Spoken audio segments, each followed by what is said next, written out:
मसीह में आप सबको सलाम, सब बहन भाइयों को। और मैं आप सबका बहुत शुक्रगुजार हूँ और मुझे हिम्मत और ताकत मिलती है कि मैं ये कलाम सुनाता हूँ और सब लोग देखते हैं, लाइक करते हैं। मैं आप सबका बहुत शुक्रगुजार हूँ। खुदाम यीशु आपको और आपके घरानों को अपनी पाक पनाह में रखे। और मैं ये जो कलाम की चीज़ें आपसे शेयर करता हूँ, ये मैं दिल से आपके साथ शेयर करता हूँ। जो तोड़े हैं मेरे पास, मैं चाहता हूँ मेरे सब बहन भाइयों में ये बट जाएँ। हालेलुया।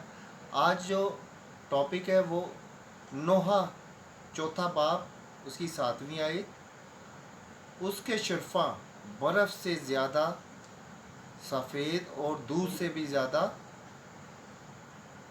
सफ़ेद थे। उनके बदन मूंग से ज़्यादा सुर्ख थे। उनकी झलक नीलम की सी थी। अब उनके चेहरे स्याही से भी काले थे। वो बाजार में पहचाने नहीं जाते। हालेलुया। अगर हम मसीह के साथ चलते हैं मसीह की ज़िंदगी में, तो खुदावंद का फजल हमारे साथ रहता है। और जब हम खुदा को छोड़ के किसी और के साथ चलते हैं, तो फिर वो ही शफाफ चेहरे, दूध जैसे सफ़ेद और उनके बदन मूंग से ज़्यादा सुर्ख बाज़ारों में पहचाने नहीं जाते। मैं आपको एक मसव्वर की स्टोरी सुनाता हूँ कि एक मसव्वर था जिसने ये 12 शागिर्दों की तस्वीर बनाई और उसने खुदा से दुआ करके ये तस्वीर को स्टार्ट किया और ये तस्वीर बहुत ज़्यादा अरसे में बनी। इस तस्वीर में उसने एक करैक्टर को ढूंढना शुरू किया कि मैं कोई ऐसा जलाली चेहरा देखूं जिसको मैं बैठा के उसकी शबी बनाऊं और वो शबी यीशु मसीह नासरी से मिलती हो। बहुत अरसा वो दुआ में रहा, उसने उस चेहरे को ढूंढा। एक दिन जो मज़दूरों का काम करने वाला जो अड्डा होता है, उसमें एक आदमी को उस मसव्वर ने खड़े देखा और उसका चेहरा बहुत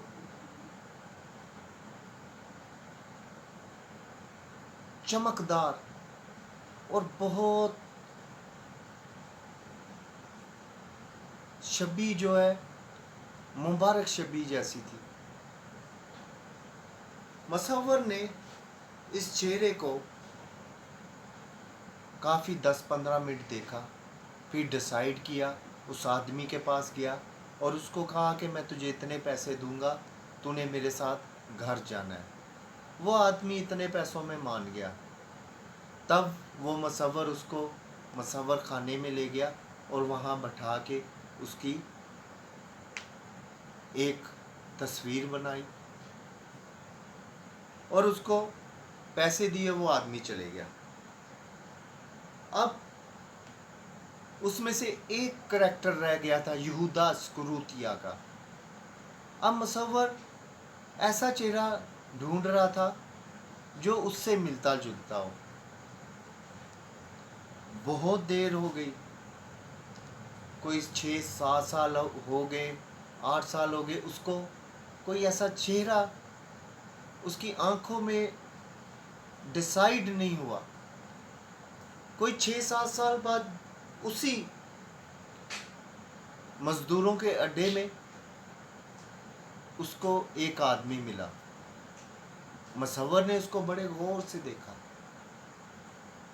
फिर डिसाइड किया कि ये यहूदा इस्करियोती की तस्वीर बनाने के लिए बहुत ٹھیک ہے۔ اس کے بعد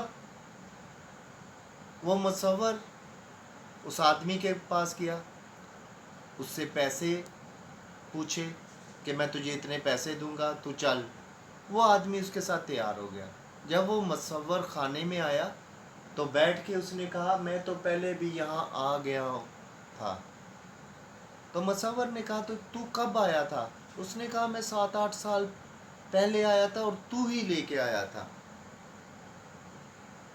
تب وہ مصور حیران رہ گیا کہ یار تیرا تو اتنا نورانی چہرہ تھا، اب تجھے کیا ہو گیا؟ تو اس آدمی نے کہا میں گناہ میں چلے گیا تھا۔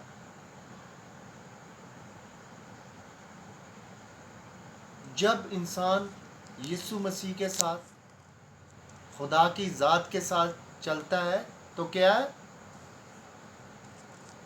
اس کے شفاف برف سے بھی زیادہ سفید اور دودھ سے بھی زیادہ سفید تھے۔ اس کے شفاف برف سے زیادہ صاف اور دودھ سے بھی زیادہ سفید ہوتے ہیں۔ ان کے بدن مونگ جیسے ہوتے ہیں، ان کی جھلک نیلم سی ہوتی ہے۔ اور جب انسان گناہ میں جاتا ہے تو کیا ہوتا ہے؟ اب ان کے چہرے سیاہی سے بھی کالے، وہ بازاروں میں پہچانے نہیں جاتے۔ گناہ جو ہے وہ انسان کی شبیہ کو چینج کر دیتا ہے۔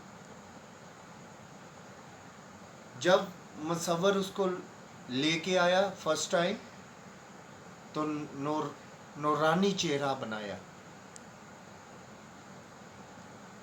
جب وہ انسان گناہ میں چلے گیا تو 7-8 سال بعد اسی کو لے کے آیا اور مصور نے پہچانا نہیں،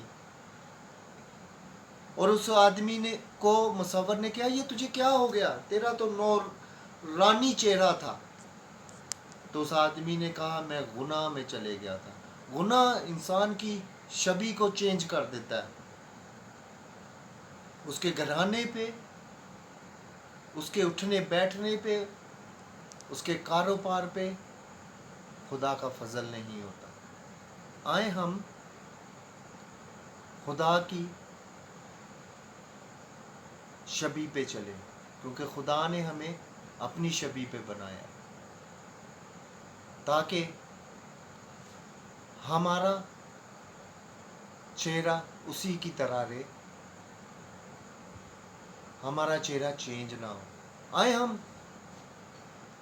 خدا کے کلام اور خدا کے ساتھ رہیں تاکہ ہمارے پہ اس کا فضل رہے اور ہماری زندگی، ہماری شبیہ ہمیشہ اس کی طرح رہے۔ خدا آپ سب کو برکت دے۔